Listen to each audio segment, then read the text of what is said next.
Hoje nós vamos falar um pouco aqui sobre o que é e como aplicar o Lean Six Sigma, né? Bom, primeiramente, nos apresentando, né? Meu nome é Lucas, eu faço engenharia química aqui na UFG. Atualmente, dentro da Ela, eu sou gerente de marketing e também sou colaborador da NMA, do Núcleo de Meio Ambiente. Você pode se apresentar aí, Felipe. Eu sou Felipe, também faço engenharia química na UFG. Eu sou colaborador do Núcleo de Meio Ambiente, pai do Brian, esse neném Esse fofo da menino bonito foto. aí da foto. Eu também estou envolvido em outras atividades e quando eu tenho tempo, eu bato na cama e levanto de novo. Bom, então vamos lá, né? Um pequeno resumo do que a gente vai ver hoje, uma passada geral. A gente vai falar sobre o que é o Six Sigma, né? A metodologia. Qual a diferença de Lean e Six Sigma? Para quem não sabe, são duas metodologias diferentes que formam o Lean e Six Sigma juntas. Quais são as classificações? Como que você aplica essa metodologia? As ferramentas em cada etapa dessa metodologia e onde você pode aprender mais, né? A gente sabe que o Lean Six Sigma é uma metodologia bem extensa, então com uma capacitação de 1 hora a gente não vai conseguir aprender tudo, né? E vai ter muita coisa que a gente vai deixar de fora, então a gente indica outros métodos para vocês aprenderem. Então vamos lá, né? Basicamente, o que é o Six Sigma? O Six Sigma é uma metodologia de otimização de processos. Então, ela é aplicada para a gente, dirigido às necessidades do cliente, e ela visa uma melhoria contínua. Então, a gente identifica um processo e a gente vai estar sempre melhorando ele, de forma a chegar ali num pico onde a gente vai atingir o nosso melhor. Ela também é baseada em análise de dados, estatística, muita estatística, e ela, como eu disse, ela tem o objetivo de reduzir os defeitos do processo. É, Como eu falei, né, o Lean e o Six Sigma são duas metodologias diferentes, e basicamente a diferença entre os dois é que o Lean Manufacturing, ele busca... Rapidinho, pessoal, se vocês tiverem dúvida, vocês podem mandar aqui no chat, tá? Que eu estou conseguindo ver, o Felipe também. Aí vocês podem parar a gente também qualquer hora, que a gente responde as dúvidas. Então vamos lá, voltando. O Lean Manufacturing, ele basicamente visa combater os desperdícios, né? Então, se a gente tem uma produção com certo nível ali de um certo nível de produção e a gente tem muitos desperdícios, o Lean Manufacturing ele vai tentar combater esses desperdícios para que a gente tenha uma produção mais, digamos assim, enxuta. Enquanto o Six Sigma, ou Seis Sigma em português, né, ele visa reduzir os desvios padrões. Então, ele visa padronizar, digamos assim, o seu produto ou o seu processo, seja lá o qual for, para que você tenha resultados mais constantes e melhores.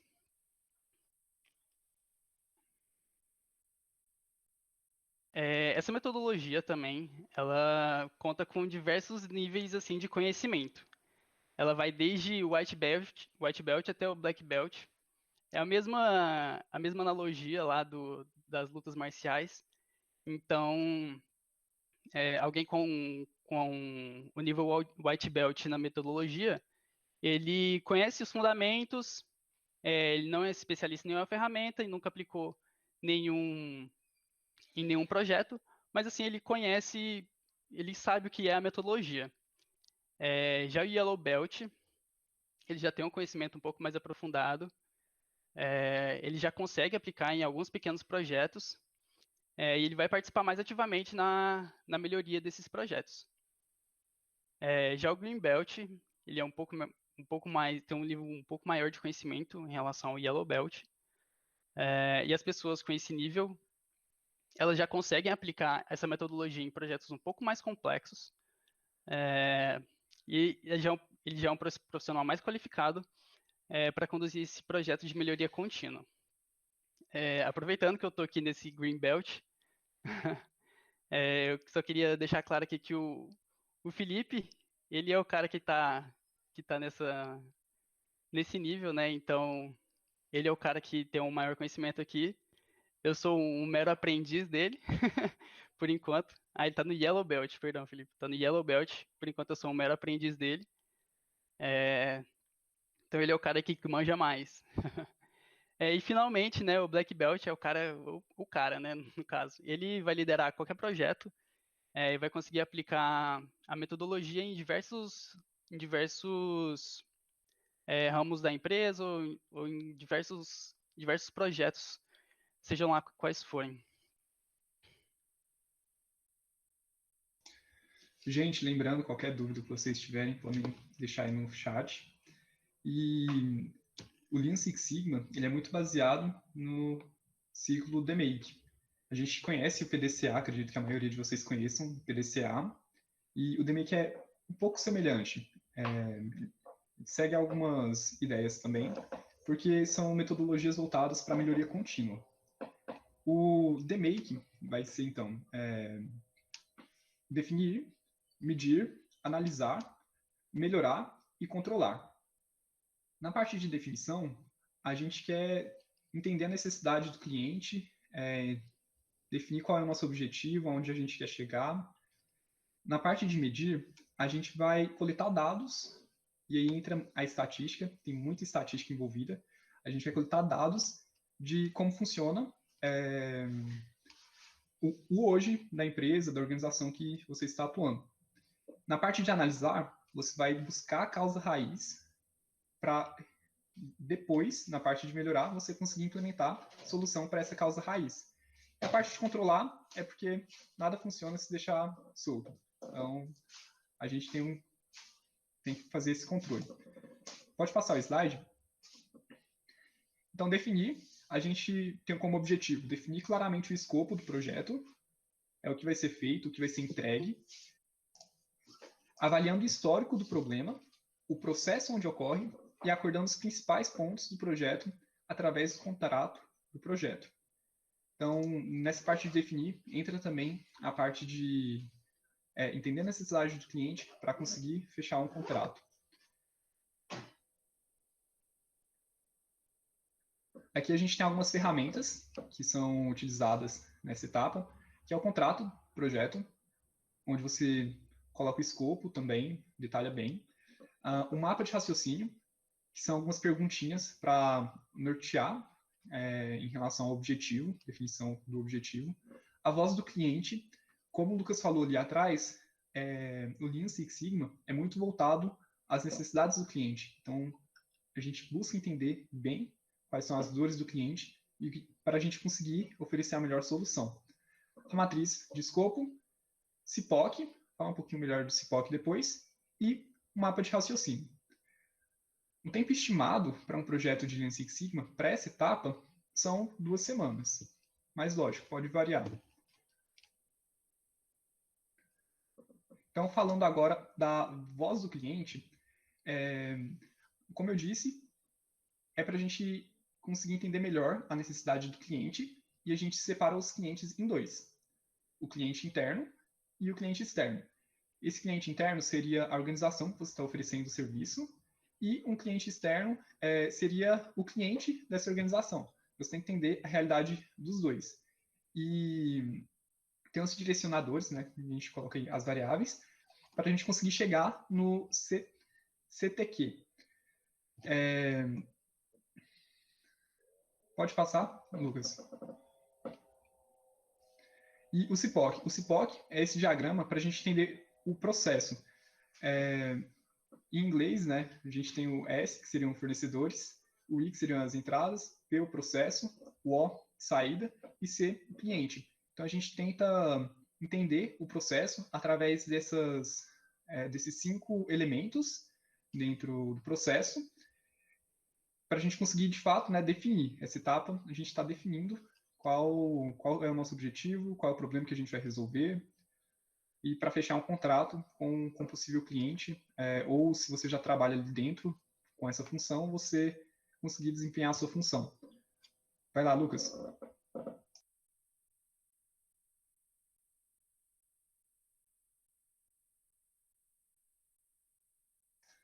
Lucas, você está mutado. Estava falando mutado. Beleza, então depois que a gente passa por essa etapa, né, a gente vai chegar na etapa de medir, que, como o nome diz, você vai medir o que que tá, quais são os seus resultados, o que que você está fazendo. Então, o que está escrito aí, né, você vai analisar o processo e o fenômeno, e conhecer o estado atual do processo, e você vai tentar levantar algumas causas potenciais do problema que você está enfrentando, e analisar quantitativamente essa base de dados. Bom, aqui a gente tem algumas ferramentas, né? Eu acredito que quem está nessa capacitação aqui, pelo menos a maioria, é de exatas, então muitos sabem alguns conceitos estatísticos básicos. E essa etapa aqui usa bastante estatística. Então, é conceito estatístico básico, estatística descritiva, histograma para a gente ver o como o nosso processo está, digamos assim, padronizado. Tem o box plot, que eu vou explicar um pouco mais à frente, e a capabilidade, que esses dois são mais de conhecimento do Greenbelt. E tem as metodologias qualitativas, né, que é o mapa de processos, e a espinha de peixe, que eu também vou explicar um pouco mais à frente. Vocês devem estar vendo aí que aplicar esse método DMake aí não é nem um pouco rápido, né? Então a gente já gastou 2 semanas aí no D, agora no M. No medir a gente já está em 6 a 8 semanas, já foi o quê? 10 semanas, 2 meses, mais de 2 meses. Enfim, não é uma metodologia rápida, mas uma metodologia que costuma dar certo. Então vamos lá. Explicando algumas das ferramentas, né? Nas ferramentas quantitativas, a gente tem o histograma e o boxplot. Lembrando, pessoal, que o nosso objetivo não é explicar todas as ferramentas, né? A gente vai dar uma passada em algumas, porque são muitas ferramentas mesmo, mas o importante é mostrar para que vocês conheçam, né, e saibam que elas existem. Então, o histograma, basicamente, é o que a gente vê nas aulas de estatística mesmo, que a gente mede o qual o nosso processo está dentro ali do nosso esperado, né? Então, a gente anota os nossos dados, vai colocar no gráfico, no histograma, e vai medir o quanto o nosso processo, exatamente o que eu disse, quanto o nosso processo está dentro do nosso esperado. Já o boxplot é uma visualização mais linear dos nossos dados, né? Então, a gente tem uma escala, essa escala vai do mínimo até o máximo dos nossos dados,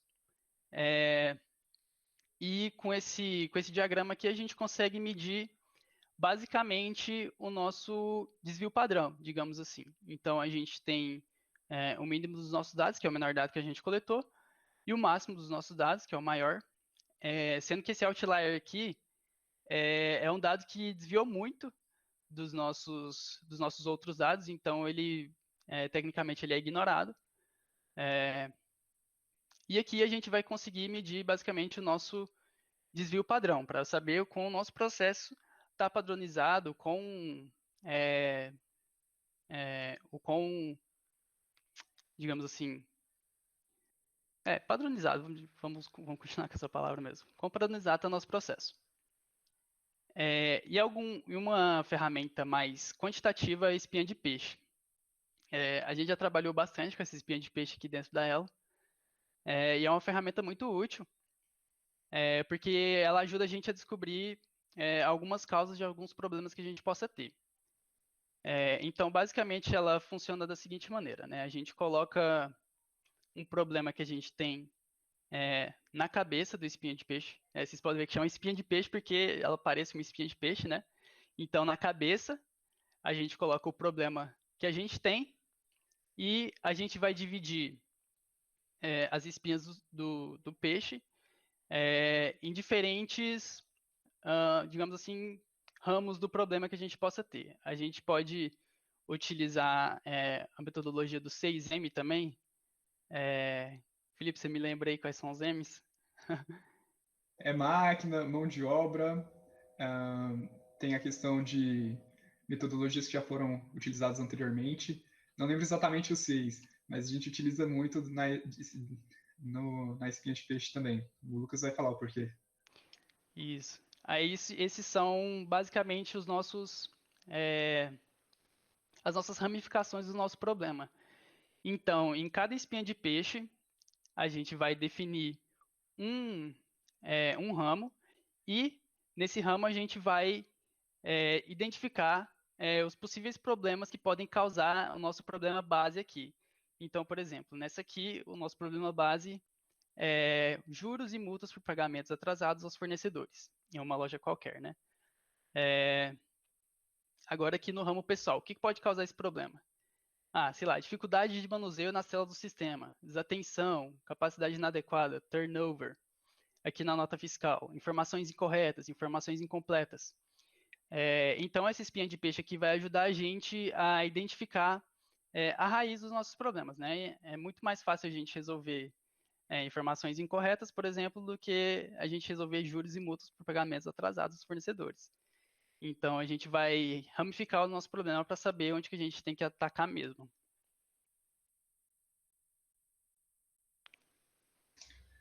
Na parte de analisar, nosso objetivo é identificar a causa raiz que afeta o processo para a gente atacar essa causa. Então, a gente vai ter levantado várias causas ali no diagrama de Chikawa ou outras ferramentas que vocês tenham escolhido para utilizar. E agora a gente vai identificar a que merece nossa atenção. Então, a gente usa tudo aquilo que a gente mediu, os gráficos, análise estatística, as ferramentas qualitativas também, e a gente traz aqui para fazer essa análise.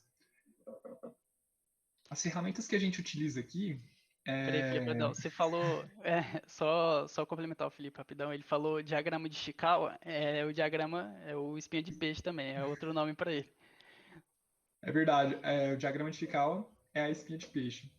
E, enfim, falando aqui da parte de analisar, algumas ferramentas que a gente tem: diagrama de Pareto, matriz de causa e efeito, matriz de impacto e esforço, FMEA. Esse FMEA é uma metodologia um pouco até extensa que é utilizada aqui dentro. Ela serve para fazer análise de modos de falhas e seus efeitos. Novamente, muita estatística, diagrama de dispersão, regressão linear, teste de hipótese, análise de variância, regressão logística. E o tempo estimado nessa parte de análise são de 2 a 4 semanas. Falando um pouquinho agora sobre o diagrama de Pareto. Ele vem daquela regra de Pareto de que 20% das causas levam a 80% dos efeitos. E isso é fantástico, porque isso pode ser aplicado em vários lugares, e aqui não é diferente. A causa que realmente merece nossa atenção essas 20% das causas, né, que a gente precisa atacar para conseguir melhorar 80%, certo? Então, aqui está um exemplo, que a causa 1 está exatamente os 20%, e vocês podem ver que ela está muito maior. Ou seja, atacando ela, a gente conseguiria um resultado muito melhor. Enquanto na causa 10 não valeria a pena. É algo que não vale a pena o nosso esforço se a gente tem tudo isso para trás para resolver. Então serve para a gente visualizar o que realmente merece nossa atenção. O próximo exemplo que a gente colocou, a próxima ferramenta, é a matriz de causa e efeito. Nessa matriz de causa e efeito, você vai desenhar essas linhas e colunas e você vai definir as saídas nas colunas, enquanto as entradas seriam as linhas. E para cada uma das saídas, você atribui um peso. Tem muita literatura que sugere um peso de entre 5 e 10. E esse peso a gente vai multiplicar pelos valores que a gente colocar, que se tem uma correlação forte, moderada, fraca, ou se não tem correlação nenhuma. Então, se a entrada tiver correlação com a saída, a entrada 1 tiver correlação com a saída, a gente vai ver essa correlação é forte, moderada ou fraca. E a gente atribui um valor. Vamos supor que seja forte, então a gente colocaria um 5 ali. No final, a gente vai multiplicar esse 5 que a gente colocou, que é uma correlação forte, pelo peso da saída 1, que seria 5. A gente faz isso para todas as linhas, soma, e a gente chega no resultado final. Depois a gente pode colocar num filtro, se for no Excel, essa tabela que você está utilizando, coloca um filtro ali, coloca em ordem do maior para o menor, pronto. Você sabe quais entradas, né, você deve atacar, qual a entrada merece sua atenção. É outra forma de você estar fazendo priorização. Fazendo assim, um parênteses, existem muitas ferramentas de priorização. Aqui a gente abordou essa, mas existem várias outras. Existem ferramentas como Matriz Gucci, que você observa três parâmetros. Existem ferramentas também que você vai fazer por votação, se for num brainstorm com várias pessoas. Então, o que a gente está passando aqui são ferramentas que são utilizadas dentro do Lean Six Sigma. Algumas ferramentas diferentes das que vocês estão acostumados, outras já são até mais comuns, mas são muito relevantes, para vocês levarem essa bagagem quando forem estudar e lembrarem que, eu já vi essa ferramenta aqui, essa ferramenta pode ser utilizada ali nessa etapa, em vez dessa outra. Enfim, quando você for trabalhar no projeto de Lean Six Sigma,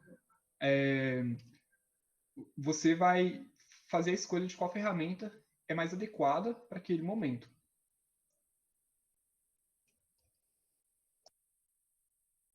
Beleza. Antes de passar para a próxima etapa, pessoal, alguém tem alguma dúvida? Tá tudo certo por aí? A gente pode continuar?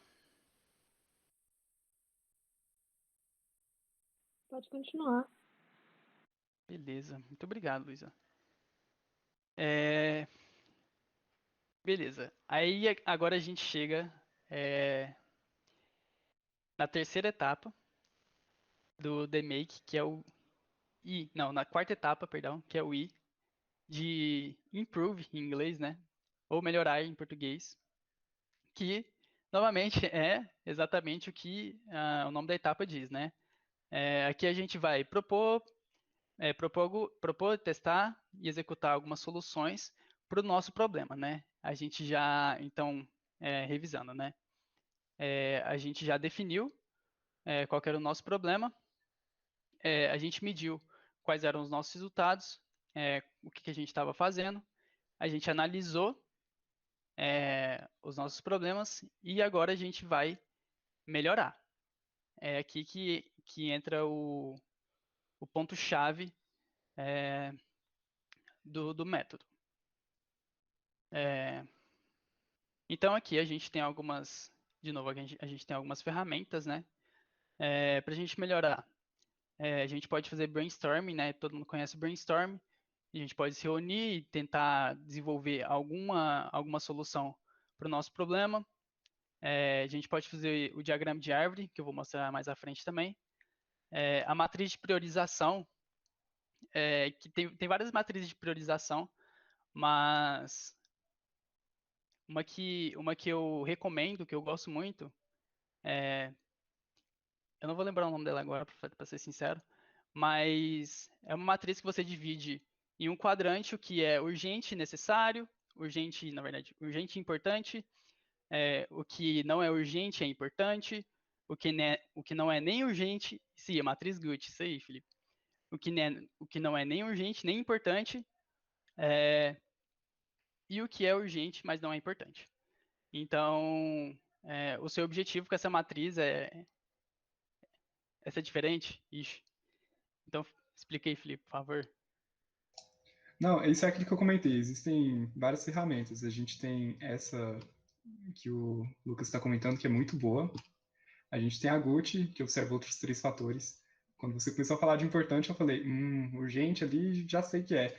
Mas essa daí realmente é matriz de priorização, que a gente costuma chamar. Mas ela cabe aqui também, né? A gente vai melhorar os nossos processos. A gente tem o plano de ação, 5W2H, né? O 5. Essa aqui é bem famosa, né?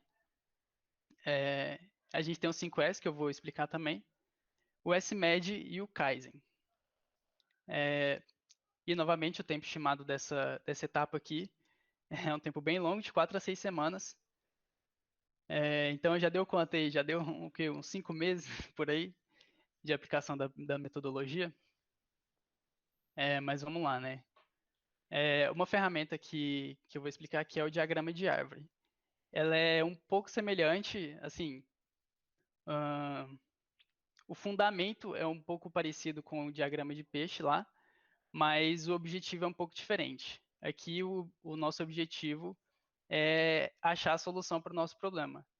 Então, por exemplo, nesse diagrama de árvore aqui, a gente tem um problema que é reduzir o turnover. Aí a gente divide esse problema em algumas soluções. Então, por exemplo, nessa solução aqui de cima, para reduzir o turnover, a gente tem que melhorar o ambiente físico de trabalho. Aí a gente pode dividir essa solução aqui em mais soluções, até a gente chegar numa solução base que vai dar para a gente, que vai solucionar para a gente o nosso problema inicial, que é reduzir o turnover. Então, aqui, por exemplo, nessa de cima, a gente chegou que para reduzir o turnover, a gente tem que fazer um projeto para instalação de ventiladores. Muito mais simples a gente fazer um projeto para instalação de ventiladores do que a gente pensar como eu vou reduzir o turnover. Muito mais simples, né? Ah, e a gente tem também o 5S, que é uma metodologia também de melhoria. Ele basicamente consiste em 5S, e é em japonês, né? Os S são em japonês, mas são 5 ações que que a gente faz para a gente melhorar tanto o nosso ambiente de trabalho, quanto os nossos resultados, né? Então, ele basicamente se consiste na utilização, que você vai selecionar as ferramentas que são necessárias mesmo para você realizar cada tarefa, a organização, que você vai criar um local de trabalho organizado, seja fisicamente mesmo ou no seu computador, você tem uma pasta bonitinha, uma pasta organizada, a limpeza, de novo, tanto no ambiente físico quanto no ambiente virtual. Então, você ter um ambiente de trabalho limpo, a sua mesa limpa, tanto quanto os seus arquivos limpos, então você não ter excesso de arquivos que você não vai precisar, que estão ali só para você perder o foco. A padronização, que também é fundamental, a gente padronizar os nossos funcionamentos, né? O funcionamento operacional das nossas atividades.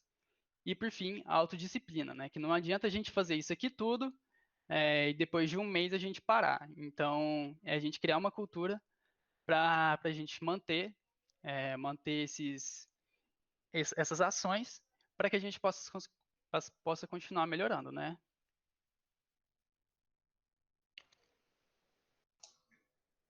Sobre controlar. Seria a última parte do DMake. E o seu objetivo é basicamente monitorar e ver se está acontecendo tudo como deveria.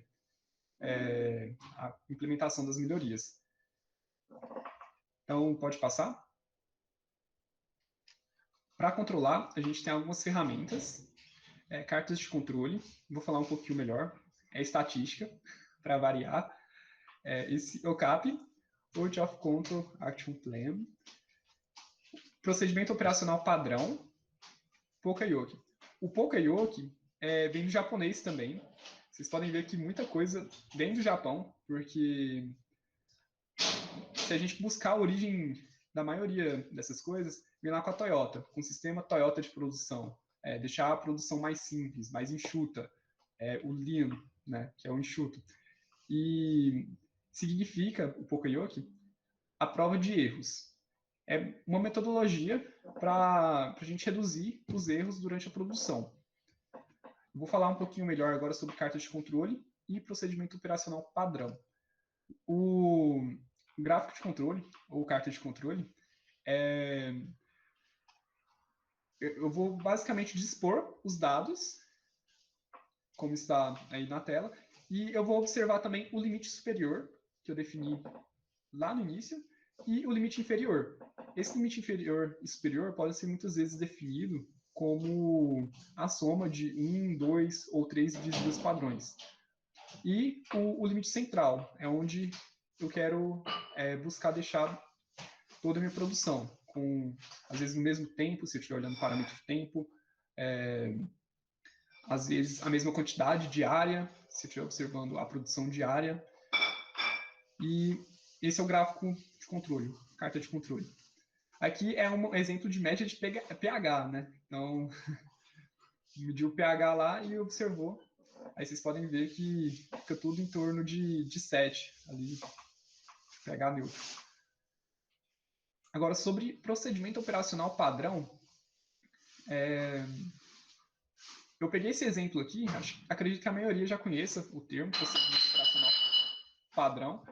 É uma forma de descrever como tal processo é realizado, para que mantenha sempre o mesmo nível de qualidade, para que outra pessoa que chegou para desempenhar aquela atividade receba aquele material e já consiga executar com mais facilidade, e também a fim de documentar os processos para utilizar em melhorias no futuro.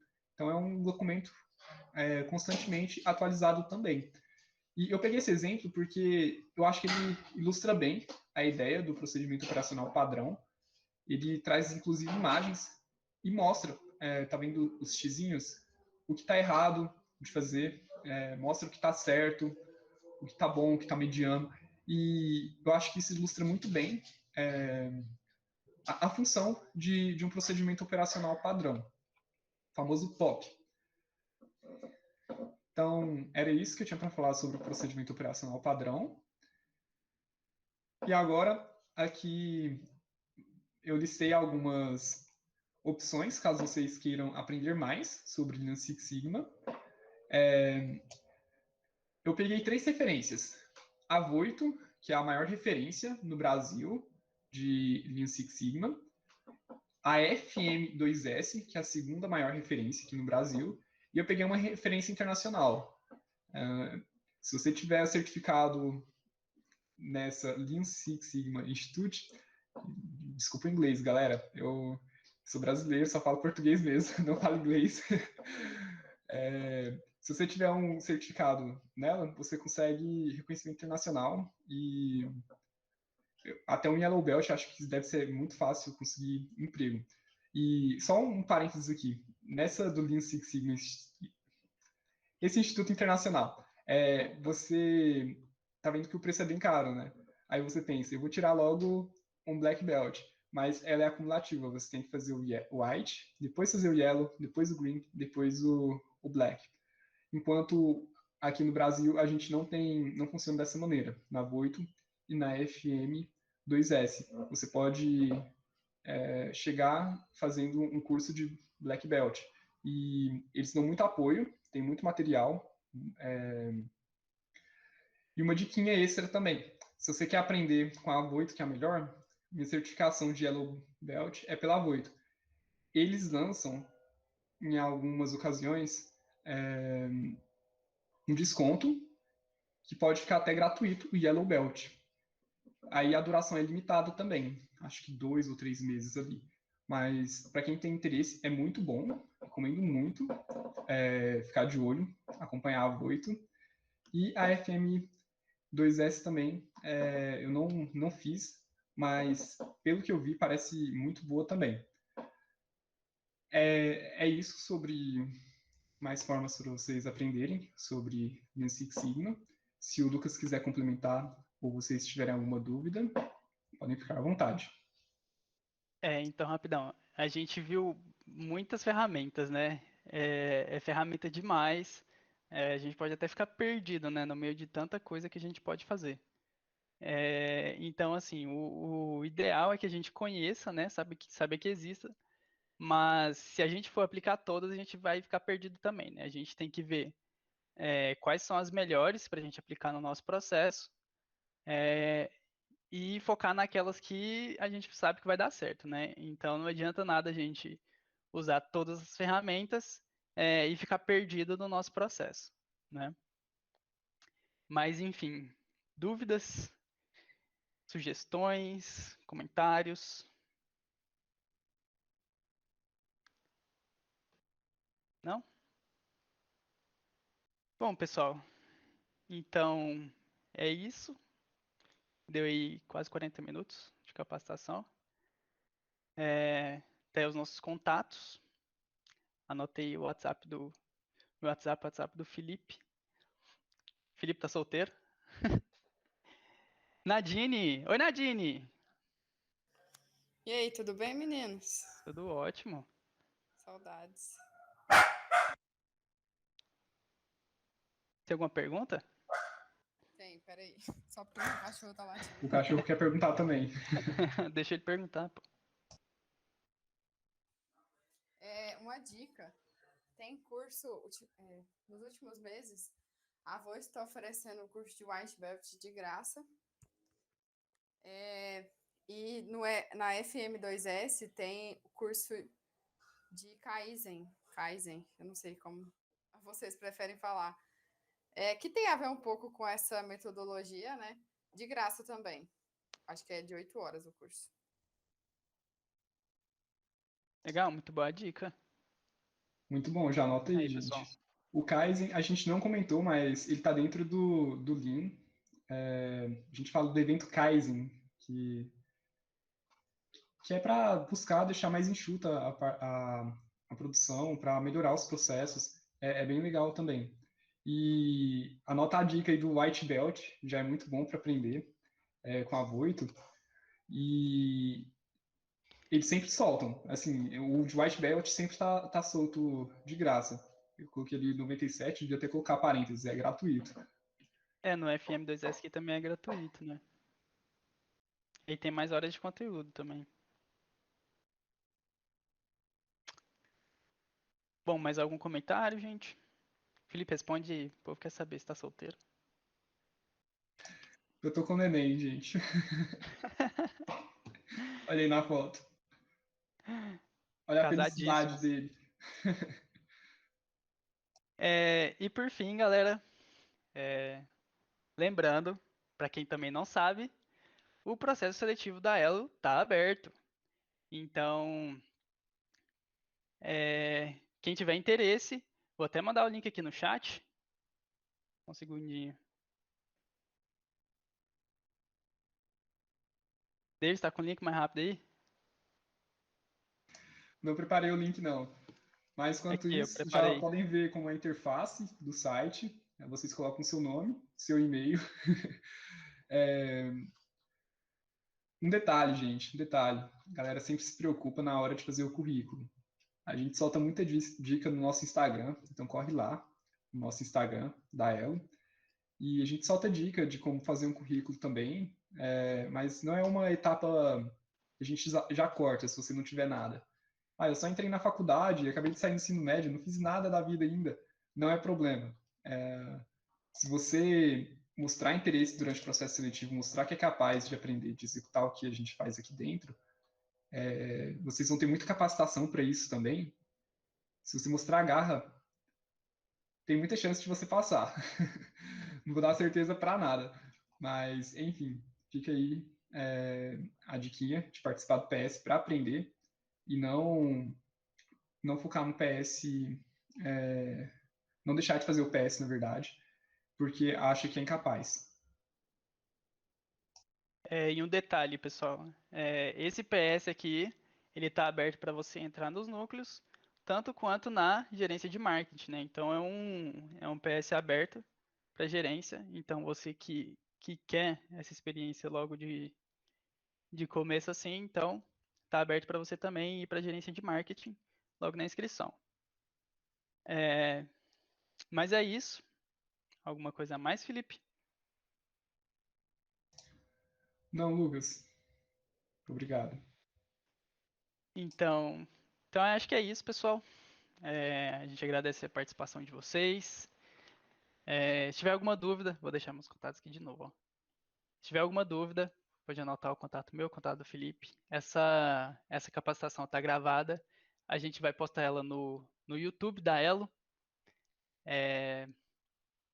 E se você também tiver alguma dúvida, se tiver alguma dúvida para achar o canal da Elo, pode mandar lá no nosso Instagram ou conversar com um de nós também, que a gente manda para vocês. Fechou? Então, muito obrigado, pessoal. Obrigado pela participação e tenha uma boa noite. Muito obrigado, gente. Boa noite. Valeu, gente. Boa noite.